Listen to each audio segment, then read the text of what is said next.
Assalamualaikum warahmatullahi wabarakatuh. Kembali lagi bersama kita di channel Pangeran Cahaya. Saudara-saudaraku yang dirahmati Allah Subhanahu wa Ta'ala, dimanapun Anda berada, hadirin semuliakan, ketika belum ada sesuatu, tentu belum ada yang mengatakan Tuhan itu sendiri.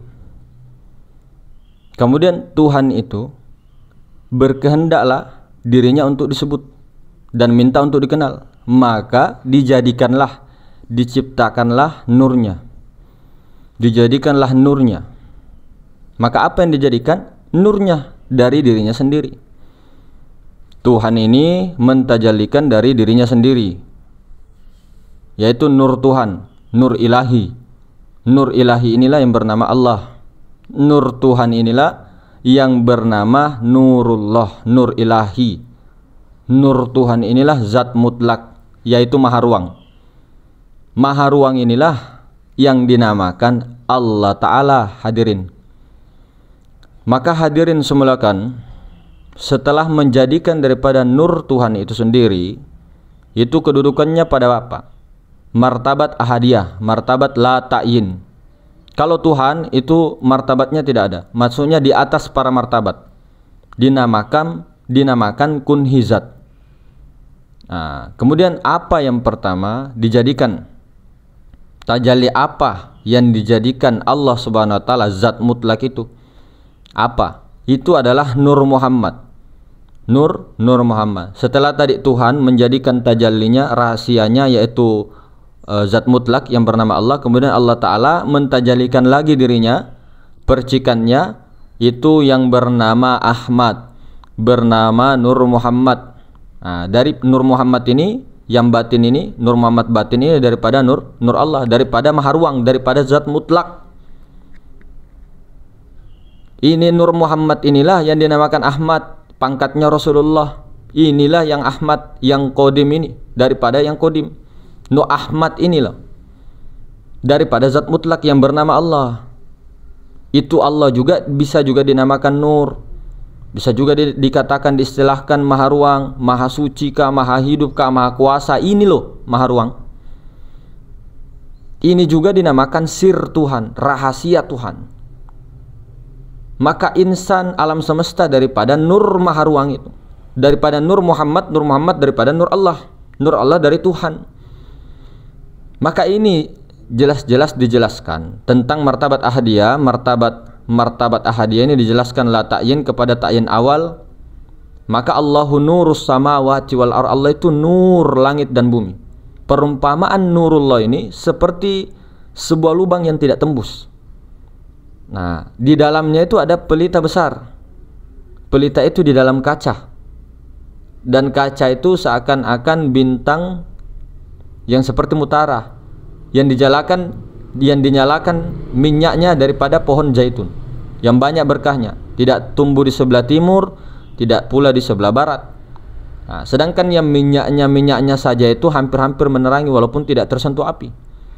Nah, nurun ala nur, nur di dalam nur, nur di atas nur, berlapis-lapis. Kemudian Allah itu membimbing siapa yang dikehendaki dengan cahayanya, dengan nurnya. Maka Allah membuat perumpamaan-perumpamaan kepada insan, karena Allah mengetahui segala sesuatu. Di dalam surat Nur tadi ayat 35. Kemudian di dalam hadis qudsi, aku adalah perbendaharaan khazanah tersembunyi, kata Allah. Aku itu berkehendak untuk dikenal, maka ku jadikanlah yang makhluk itu, sehingga denganku mereka mengenalku. Itu hadis qudsi. Maka penciptaan kejadian makhluk itu agar untuk ma'rifat, agar untuk mengenal daripada Allah. Jadi Allah Subhanahu wa Ta'ala berkehendak untuk dikenali. Memang seperti itu. Kemudian Allah sebenarnya Allah itu tidak membutuhkan ibadah kita sama sekali. Tidak. Cuma bukan berarti kita dilarang dan sebagainya, enggak. Kemudian kita ini selalu merasa begini, menyerahkan tubuh kita, hati kita, nyawa kita, rahasia kita. Padahal tubuh, hati, nyawa, rahasia itu punya siapa? Bukan kita itu. Itu perasaan kita aja. Itu adalah sir Tuhan, itu adalah sir Allah sendiri kepada insan. Nah, Kenapa Allah Subhanahu wa taala tidak membutuhkan ibadah kita sama sekali? Kenapa? Apalagi kita ini tidak mengenal apa, siapa dan bagaimana Tuhan itu. Kenapa? Apa sebabnya? Apa sebabnya? Karena seisi langit, alam semesta, malaikat dan sebagainya tidak menyembah kepada Allah, itu tidak ada untungnya bagi Allah. Apalagi sifat-sifat yang seperti makhluk-makhluk itu yang membutuhkan itu bukanlah daripada Allah Ta'ala, tapi itu namanya makhluk di dalam pandangan ilmu syariat. Kemudian Allah itu mengatakan bahwa jangan pikirkan tentang zatku, pikirkanlah tentang makhlukku. Tafakkaru fi khalqillah wala tafakkaru fi zatillah. Jangan pikirkan zatku, kata Allah. Maka di sini kita bukan untuk mengajak mikir-mikir zat Allah. Tidak, ini dicari sampai pengenalan, sampai betul-betul ketemu dengan rahasia Allah. Nur zat Allah, zat mutlaknya Allah, maha ruang tadi itu loh. Maka memang wajib disuruh mencari, disuruh ikro, disuruh membaca. Bukan memikirkan Allah Ta'ala, tapi untuk mengenal. Karena apa? Mengenal Allah itu fardu ain, bos, bukan fardu kifayah. Fardu ain, wajib. Maksudnya bagaimana? Kita wajib mengetahui apa, siapa dan bagaimana Allah. Ini secara syariat ya. Kita wajib mengenal apa, siapa dan bagaimana Allah itu. Sampai betul-betul kita paham dan sadar bahwa disebut Tuhan itu, sebenar-benarnya Tuhan itu tidak bisalah dikenal, tidak bisa disebut. Yang Rabbul Izzat itu memang tidak bisa dikenal. Kita disuruh mencari sampai betul-betul kita paham bahwa Tuhan itu tidak bisa dicari, Tuhan itu tidak bisa dipikir-pikir, tidak bisa dirasa-rasa, tidak bisa disebut. Kenapa tidak bisa disebut? Makanya disitulah Tuhan mentajalikan dari dirinya sendiri yang bernama Allah, yaitu nurnya. Allah itu sirnya, sir Tuhan, nur Tuhan. Cuma kalau sudah mengenal sampai nur Tuhannya, sampai Allah, sampai ke maha ruang, itu tiada lain daripada Rabbul Izzati. Dia juga secara hakikat. Karena setiap yang bisa dipikir, dirasa-rasa, disadar, dia apa semua itu bukanlah Tuhan. Setiap yang dirasa bukan Tuhan. Enak aja kita bilang mau merasakan Tuhan, tidak bisa. Maka di dalam Quran surat Asy-Syura ayat 11, laisa kamitslihi syai', tidak ada yang serupa dengannya, tidak sesuatu yang serupa dengannya. Maka kata Allah ini, alif lam lam ha, ini nama daripada rahasia, nama daripada nur Tuhan, yaitu Allah. Kalau diri yang punya nama sebenarnya Tuhan itu yang tidak bisa disebut, tidak bisa dipikir, tidak bisa dirasa. Itulah Rabbul Izzati yang punya nama yang sebenarnya dirinya. Itulah maksudnya hadis qudsi, jangan kau sembah zatku, sifatku, asmaku, dan jangan kau sembah af'alku, tapi sembahlah aku, akunya itu. Yang Rabbul Izzati disyaratkan itu Tuhan itu sendiri, diri sebenar-benarnya. Itu pun perlu ditafsir lagi, karena bukan kita yang menyembah lagi di situ, tapi nurnya sendiri, dirinya sendiri. Maka dikatakan al-abidu wal ma'budu wahid, yang menyembah yang disembah ahad, tunggal, esa. Nah, kalau pemahaman kita sudah sampai dipahamkan oleh Allah, pemahaman ini sampai seperti ini, maka Allah itu tidak sama dengan sesuatu yang bisa disebut, dipikir-pikir, dirasa-rasa. Maksudnya dirinya, yaitu Tuhan itu sendiri, tidak bisa dipikir-pikir, dirasa-rasa. Nah, baru stop perjalanan mengenal Allah di situ. Sampai di situ, sampai di mana? Sampai di maha ruang. Di atasnya itu disuruh stop. Disuruh stop. Jangan dipikir-pikir lagi, jangan dicari-cari lagi Tuhan itu bagaimana yang sebenarnya. Maka inilah yang tidak boleh. Jangan memikirkan tentang diri pribadi Tuhan itu sendiri. Ya, kalau mencari memang, mengenal itu memang wajib, disuruh. Mencari itu disuruh ikro, membaca, disuruh membaca. Bacalah. Apanya yang mau dibaca? Ikro ya Muhammad. Ikro ya Muhammad. Sampai kepada rahasia. Disuruh baca af'alnya, asma'nya, sifatnya, sampai ke zatnya. Disuruh memang membaca. Bahwa memang setelah sampai pada pengenalan maha ruang, ada Tuhan yang tidak bisa dirasa-rasa, dipikir-pikir. Maka setelah itu disuruh diam. Diam sediam-diamnya itulah tiada lain daripada dirinya. diam sediam-diamnya, mati sebelum mati. Itu. Jadi jangan pernah sudah tahu sudah tidak bisa dipikirkan malah merasa dipikir-pikirkan juga. Inilah biasa banyak terjadi orang-orang gila. Gara-gara itu sebabnya dipikir-pikir. Maka jelas sekali tentang maksud-maksud yang di atas tadi. Mengenal Allah itu wajib.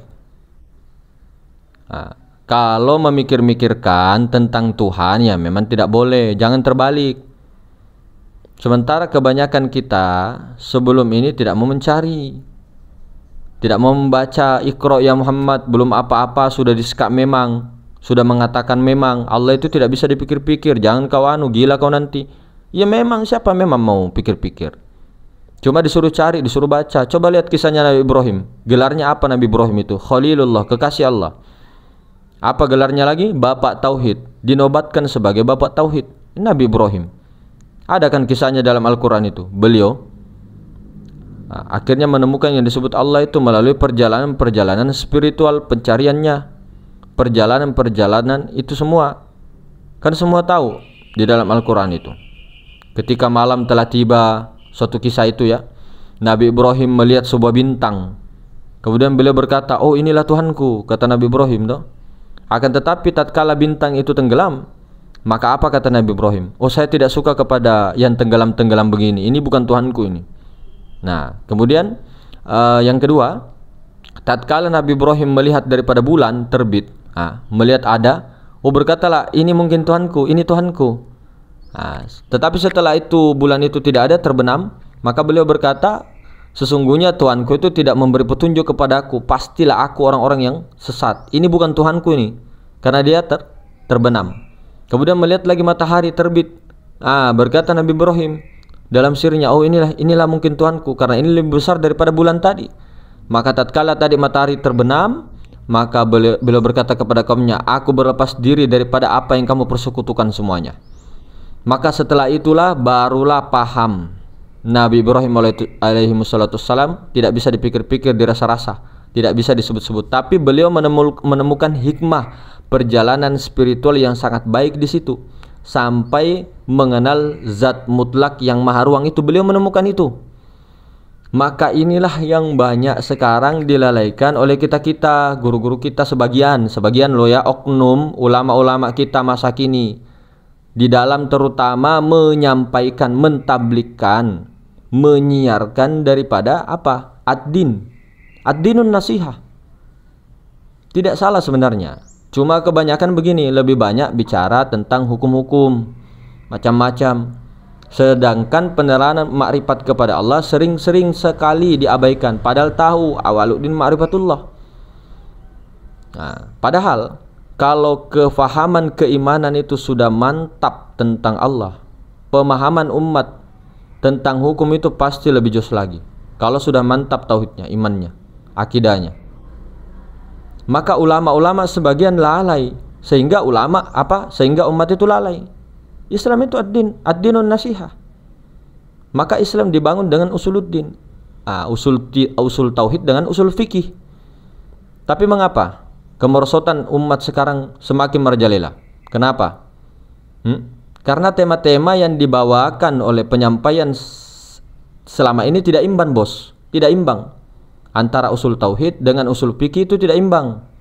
Coba lihat.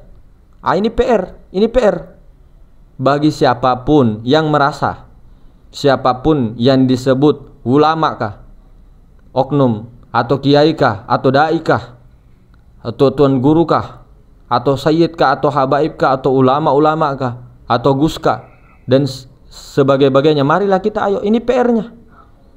Ini PR, seimbangkan itu, pakai akal robbaniyah, seimbangkan. Kalau kita pakai akal logika ilmiah, kenapa kita ditakdirkan di sini setelah sepeninggalnya Nabi Muhammad? Karena ada tugas amar ma'ruf nahi mungkar dengan bil hikmah, dengan kasih sayang. Menjadi pengikut baginda Nabi Muhammad SAW, keistimewaannya apa? Umat-umat terdahulu tidak bisa menyampaikan daripada ad-din ini, tidak bisa. Tapi ketika umatnya baginda Nabi SAW, itu berlaku untuk seluruh umat. Maka Tapi apa? Kebanyakan muslim awam tidak tahu sama sekali bahwa setelah syariat wajib mempelajari ma'rifat. Sekarang itu kita telat jauh. Tidak apa-apa, syariat dulu terus nanti ma'rifat. Tapi jangan syariat saja terus. Karena ada yang diwajibkan terlebih lagi daripada itu, ilmu ma'rifatullah. Memang di dalam Islam itu ada memang betul yang wajib dipelajari, yaitu ajaran ma'rifat, ajaran tauhid. Bagaimana melengkapkan daripada keimanan-keimanan kita kepada Allah Subhanahu wa taala. Bahkan apa? Banyak muslim-muslim kita oknum-oknum tertipu dengan fatwa-fatwa, kalau kamu mencari Allah, kamu mencari Tuhan, kamu itu dosa besar. Padahal dia sendiri tidak mengerti, kita ini tidak mengerti apanya. Seperti tadi kita bilang tadi, bukan memikirkan, tapi memang disuruh mencari. Anak bayi, di pasal anak lolo, anak bayi kan mengatakan, ketika kau keluar nanti, cari aku, kata Allah. Cari aku. Kalau kau berhasil menemukanku, maka ku bunuh dirimu, ku hancurkan dirimu. Berhubungan dengan perkataan ulama, man arafa rabbahu fasadal jasad. Siapa yang kenal Tuhannya, maka hancur dirinya. Hancur jasad, hancur dirinya. Hancur keakuan dirinya maksudnya. Maka kata Allah tadi, ku hancurkan dirimu, lalu ku gantikan diriku dengan dirimu. Ku ganti. Tubaddil di sini. Kalau kau sudah mengenal, kamu yang goib lagi, aku yang zohir lagi. Selama ini kita yang zohir terus, kita yang merasa. Berlindunglah, barulah Allah telah zohir. Inilah anjuran Nabi SAW sejak awal, saudara-saudara. Inilah tujuan utama penciptaan kejadian insan itu sendiri. Sedangkan yang dilarang itu apa? Mengkira-kira, memikir-mikir tentang Tuhan dengan akal-akal telanjang. Memikirkan Tuhan tanpa berdasarkan apa-apa. Dan memang tidak bisa dipikir pada kenyataannya. Apa yang kamu pikir itu bukan Tuhan. Apa yang kamu rasa bukan Tuhan. Apa yang kau sebut itu bukan Tuhan. Rabbul Izzat itu. Makanya ditajalikan dirinya kepada nurnya yang bernama Allah. Sampai situlah pengenalan ma'rifatullah. Tidak ada itu dikatakan ma'rifatul Rabbi, ma'rifatullah. Maka senantiasalah cenderung juga kepada ma'rifat juga. Awaluddin ma'rifatullah. Awal agama mengenal Allah. Banyak sekali kan dalil-dalil yang diperkuat oleh Allah Subhanahu wa taala di dalam Al-Qur'an yang mulia. Di dalam hadis qudsi, aku adalah perbendaharaan tersembunyi, aku ingin dikenal, kata Allah, maka aku jadikan makhluk. Hadis qudsi. Wa ma khalaqatul jinna wal ins illa liya'budun. Kemudian inni ja'ilun fil ardi khalifah. Apalagi? Maka apabila ku sempurnakan kejadiannya, kutiupkan sebagian ruhku. Ku hadapkanlah wajahmu kepada agama Allah, tetap atas fitrah yang telah menjadikan manusia menurut fitrah itu, kata Allah. Tidak ada perubahan-perubahan pada fitrah. Itulah ad-din yang lurus, dinul haq. Tetapi kebanyakan manusia tidak mengetahui. Surat Ar-Rum ayat 30. Apakah kamu mengira, kata Allah, Allah menciptakan kamu secara main-main saja, dan bahwa kamu itu tidak dikembalikan kepada kami? Dalam surah apa? Semua ada di dalam Al-Quran. Ada itu, coba dicek. Jadi memang mempelajari ilmu ma'rifah itu fardu ain, wajib bagi setiap mukallaf, sama dengan mengerjakan ibadah-ibadah fardu-fardu lainnya. Jika kita memang mengaku umat Nabi Muhammad, itu tercatat pada mulanya yang diawalkan Nabi Muhammad SAW adalah ma'rifat, pengenalan siapa itu Allah, di mana dan bagaimana yang benar-benar disebut diri Allah itu disebarkan. Adapun perintah mengamalkan syariat setelah hijrah daripada Mekah ke Madinah, 13 tahun dulu di ma'rifat di Mekah. Maka selesai peristiwa Isra Mi'raj itu barulah turun perintah as-shalah dan syariat-syariat lainnya. Jadi memang sejatinya dalam Islam itu, dalam Muslim itu, ma'rifat mendahului syariat. Intinya siapa yang disembah sebelum melakukan penyembahan itu. Makanya Sayyidina Ibnul Abbas mengatakan, mentafsirkan Quran surat Az-Zariyat, illa liya'budun itu illa liya'rifun. Kemudian ditafsirkan lagi kepada ulama-ulama begitu, illa liya'budun itu illa liya'rifun. Makna sebenar-benarnya illa liya'rifun, untuk mengenalku. Kalau sudah mengenal, sembahlah, pujilah. Kalau kita pakai akal-akal Rabbaniyah tidak logis. Kalau seseorang itu mengabdi kepada sultan atau raja yang tidak dikenalnya, maka prinsip daripada ad-din ini menuntut hal ini semua.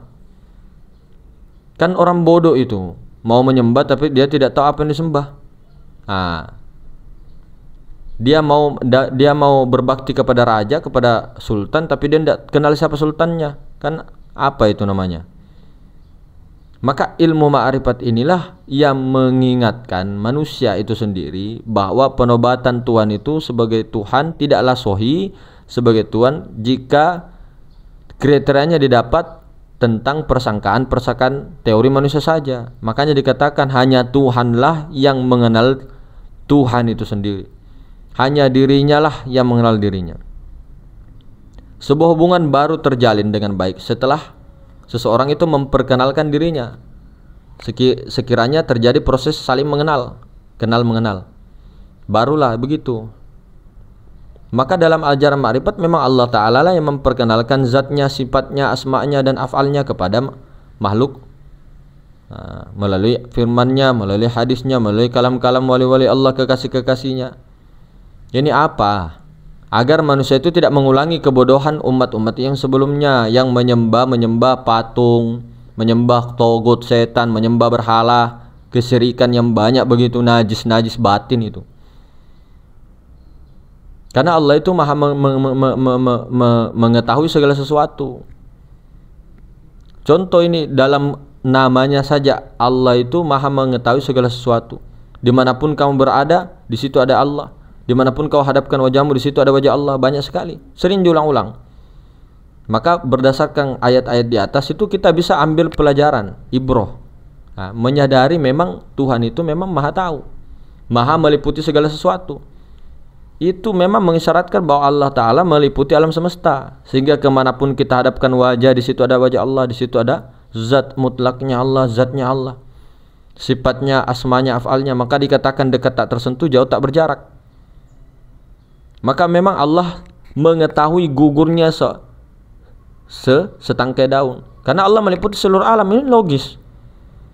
Seperti dijelaskan air yang diliputi oleh air yang meliputi ikan diliputi oleh air, samudera, lautan itu. Kita pun diliputi oleh Allah Ta'ala ini, oleh Allah. Kita ini senantiasa berenang-renang dalam lautan nurullah, lautan zat mutlaknya Allah Subhanahu Wa Ta'ala. Tidak terpisah darinya sedetik pun sebenarnya. Maka logis kan, maha mengetahui segala sesuatu, karena segala sesuatu itu berada dalam dirinya Allah, berada di dalam maha ruang ini. Maha ruang itulah zat mutlak, itulah yang disebut Allah Ta'ala. Maka dengan mempelajari keilmuan-keilmuan itu atas daripada izinnya, maka muslim itu menyadari betul-betul keadaan kehadiran yang maha kuasa itu, zat mutlak. Maka setiap yang mengaku umat Nabi Muhammad SAW akan menjadi ihsan tanpa perlu diihsan-ihsankan. Begitu. Maka itulah dengan pemahaman sederhana seperti di atas tadi itu, ibadah itu nikmat terus, kehidupan nikmat terus, tidak ada lagi susah, senang dan sebagainya, susah ini dan itu. Maka itulah tujuan daripada para nabi, para rasul dijadikan ini secara syariat ya. Nah, itu semua. Kemudian di sini semua inti daripada semua pembicaraan kita. Ini semua. Kalau kita tekankan itu 75% teori, praktek, 75% praktek atau 70% praktek, 30% teori. Karena teori saja dengan berbagai banyak cerita dan sebagainya, itu semua orang-orang paham, orang-orang filsafat pun paham itu. Orang-orang yang pintar akalnya paham tentang ketuhanan. Dijelaskan tentang martabat 7 paham dia, tapi prakteknya kita mana? Nah, maka di sini 70% praktek, 75% praktek, atau 70 atau 75 lah, 30% teori. Prakteknya mana? Kok enggak ada mas? Coba lihat deh, ditonton dari awal video. Nah, itu sudah, kalau ada teori pasti ada prakteknya itu. Nah, sudah ada prakteknya. yang kita buka di situ. Tinggal bagaimana kalau di apa namanya ingin dipraktekkan sendiri, silakan. Mau juga ikut ditalkin juga setiap malam Senin boleh. Tapi sebelum masuk istikharah lebih dulu karena berat gemblengannya jalur Nur Muhammad ini. Karena syaratnya tidak tanggung-tanggung, tidak boleh protes, berat. Nah, maka begitulah. Nah, sehingga ketika seseorang itu tujuannya sudah mengetahui daripada dua kalimat syahadat itu, pasti sudah tahu kuncinya. Kalimat tauhid, kalimat amal, kalimat iman, kalimat amal. Kemudian kalimat asyhadu alla ilaha illallah, kalimat naik saksi kepada maha ruang. Sampai maha ruang di atasnya diam. Nah, setelah itu maha ruang itu sendiri yang menyaksikan daripada nurnya sendiri, yaitu Nur Muhammad. Nur Ahmad, Nur Muhammad ini daripada rupanya Allah. Allah tidak berupa, tidak bertempat, tapi Nur Muhammad ini rupanya, tajallinya. Ahmad ini, Nur Muhammad yang batin ini masih belum bisa melihat dirinya karena masih laisa. Kemudian mentajalikan cerminnya itu, mentajalikan bayangannya itu, rupanya Muhammad bernama insan, bernama Adam. Bukan Adam ya, Adam itu khalifatullah. Kalau Adam itu kita. Kalau Adam, itu khalifah. Kalau Adam kita, yang tiada itu, yang perasaan pikiran itu. Nah, itulah kita. Yang 20 sifat di sifat mustahilnya Allah itu kita. Kita hancur fana. Kita Adam tiada, kita buta, kita tuli, kita bisu. Maka diri itu yang mau dikenali adalah diri sebenarnya diri, bukan diri kita, tapi dirinya Allah Ta'ala itu sendiri. Jadi jangan mengaku-ngaku. Kita hanya mengakui, bukan mengaku. Beda loh, mengaku dengan mengakui. Jadi tidak usah zikir-zikir ana al-haq, tidak usah. Itu kalau kejadian-kejadian begitu, itu mabuk syakar, mabuk, sehingga mengeluarkan kata-kata syatohat. Nah, kalau kita dengan sengaja begini, jangan, tidak usah. Untuk apa zikir-zikir ana al-haq?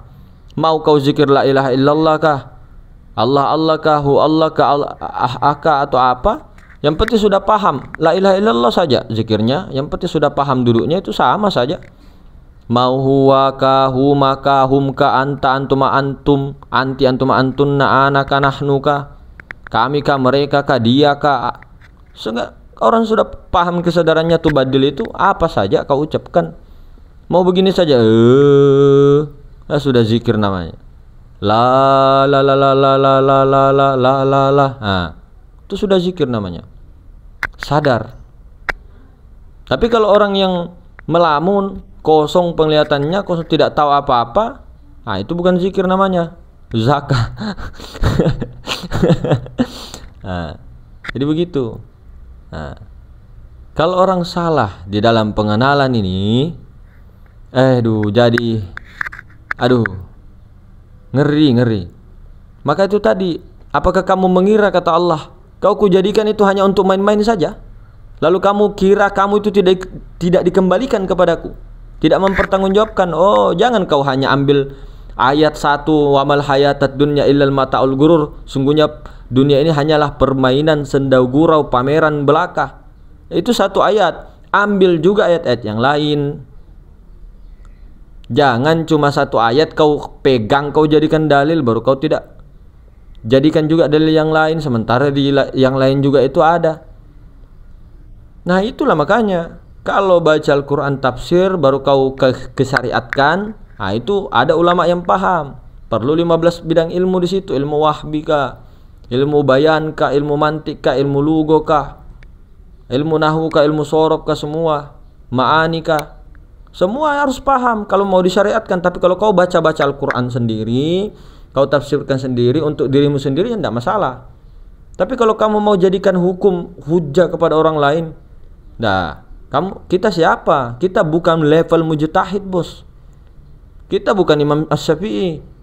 Kita bukan Imam Syekh Ibnu Athaillah As-Sakandari. Kita bukan Imam Al-Ghazali. Kita bukan Kita bukan levelnya, kapasitasnya. Sedangkan ulama-ulama kita pada zaman sekarang, bahkan abad 18, 16, 17, banyak itu mengambil, menukil daripada ulama-ulama salaf terdahulu. Bukan salafi ya, salaf. Nah, ulama-ulama salaf diambilnya. Oh, kata Imam Ahmad Al-Ghazali, kata Imam Al-Ghazali, kata Syekh Ibnu Athaillah As-Sakandari, kata Syekh Ibnu Arabi, kata ini dan beliau. Lah kita bukan level mujtahid. Enak-enaknya baca terjemahan Departemen Agama, Kementerian Agama, terus berani kita tafsir-tafsir. Akhirnya apa? Kacau. Apa tidak boleh kita membaca? Ini kan Al-Quran saya yang beli. Kalau iya untuk dirimu, jangan kau salahkan orang. Oh tidak, pengertiannya ini Alif Lam Mim itu begini, Allah laisa Muhammad. Oh tidak, itu di dalam kitab ini mengatakan Allah Jibril Muhammad. Oh tidak, yang satu bilang tidak. Itu artinya Allah goib kepada Muhammad. Yang satu bilang Allah Nur Muhammad. Yang satu bilang macam-macam. Ya, ini yang membuat pertengkaran. Padahal perbedaan pendapat itu bukan berarti kita harus bertengkar. Perbedaan pendapat itu adalah rahmat. Rahmat. Tahukah rahmat? Kalau tidak tahu rahmat, pergi cari siapa. Jadi begitu. Jadi bukanlah kita ini ada apa dan sebagainya. Sadarilah. Kalau dibilang mau disuruh-suruh begini, siapa mau sampaikan, siapa yang mau sibuk-sibuk dengan dan sebagainya kalau bukan daripada tugas-tugas kita. Tugas kita untuk menyampaikan ad-din, terutama tauhid, keimanan. Siapa ulama-ulama yang mengatakan tauhid tidak boleh disampaikan? Siapa? Ya ayyuhan nas qulu la ilaha illallah tuflihun, itu dalilnya Rasulullah yang pertama kali di Mekah. Itu yang didakwakan Rasulullah. Diperlihatkan lama haruang itu oleh Rasulullah orang-orang kafir Quraisy pada saat itu, orang Mekah. Tapi tidak ada yang percaya. Mereka tetap menyembah daripada apa yang mereka yakini. Sementara Nabi Muhammad SAW bukan membawa baru, bukan membawa ad-din yang baru, bukan membawa agama yang baru, tapi melanjutkan generasi sebelumnya, para nabi, para rasul. Tidak merubah sama sekali. Syariatnya saja yang ditambahi. Seperti kita tahu, solatnya baginda Nabi SAW adalah solat yang lengkap. Dari berdirinya, rukuknya, sujudnya, duduknya, duduk silanya, kholwatnya, lengkap. Nah, tidak terpisah-pisah. Solatnya para malaikat, solatnya para nabi. Para malaikat ada yang berdiri terus, ada yang rukuk terus, ada yang sujud terus, ada yang duduk terus. Nah, begitu, lengkap. Tapi secara spiritual semua sama. Karena ini pitro manusia itu memang begitu, suka dengan spiritual. Kalau memang dia ingin membuka daripada hatinya, dibuka oleh Allah Ta'ala, begitu maksudnya. Nah, maka hadirin yang dimuliakan Allah Subhanahu Wa Ta'ala, marilah kita bagaimana risau kepada diri kita ini.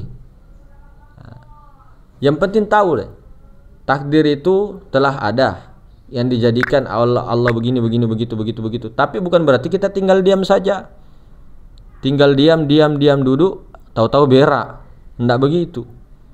Nah, ada ikhtiar yang dijadikan Allah. Kalau memang kamu itu dijadikan pejuang daripada tazkiyatun nafs. Pejuang di sini pejuang tazkiyatun nafs, membersihkan daripada jiwa-jiwa kita. Jiwa kita ini loh yang kotor. Makanya Allah tidak mau bertajalli ingatan kesadaran itu 24 jam. Jadi jangan tanya, kenapa saya sering lupa? Koreksi diri. Koreksi diri kita. Sampai mana kita ini dalam pembersihan itu? Kitanya pun ini digerakkan oleh Allah juga. Kalau memang kau digerakkan oleh, ditakdirkan oleh Allah untuk menjadi wali Allah, kekasih Allah, kau digerakkan juga untuk membersihkan nafs diri, jiwa-jiwamu itu. Kamu digerakkan untuk mencari sana sini. Kamu digerakkan untuk mendapatkan ilmu sir itu. Kalau memang ditakdirkan oleh Allah menjadi kekasihnya, seperti itu kan. Nah, kemudian ada ikhtiar di situ. Ikhtiar yang sekuat-kuatnya itu pun daripada Allah, bukan kamu, bukan kita. Jangan sampai kaum Mu'tazilah, jangan juga kaum Jabariyah. Jalani saja. sudah ditentukan oleh Allah, tidak mau lagi ikhtiar. Jangan kau ceraikan sifatnya Allah. Allah menjadikan ikhtiar itu untuk pada daripada insan, tapi ikhtiar itu bukan kamu gitu loh. Nah, itulah pemahaman ahlus sunnah, ahlul mukasyafah. Seperti itulah para wali-wali dulu. Jadi adanya sekarang yang rame di YouTube, di TikTok, di Facebook dan semuanya katanya mujaddid. Itu mujaddid itu bukan bikin pemahaman baru, bukan, memperbaharui 100 tahun yang lalu atau 300 tahun yang lalu begitu loh. Tidak merubah tatanan. Jadi kalau ada yang merubah melenceng daripada ulama sufi yang 100 tahun lalu, 200-300 tahun lalu, nah buat apa? Ya toh terserah aja masuknya. Semua berhak memilih. Tidak bisa juga kita mengatakan, oh kamu itu ini kamu itu begini. Jangan, tidak usah. Pilih saja jalan. Pilih saja jalan masing-masing. Yang mana enak, yang mana maunya nuraninya itu yang mana. Pilih saja. Tanpa harus mencelakakan orang lain, tanpa harus memfitnah orang lain, tanpa harus mencela. Nah, mudah-mudahan semoga di dalam pandangan kita, syirik kita sampai kita mati itu, di dalam batin kita tidak ada yang dibenci sama sekalipun satu manusia pun. Ya mungkin seperti itu. Hadirin, assalamualaikum warahmatullahi wabarakatuh.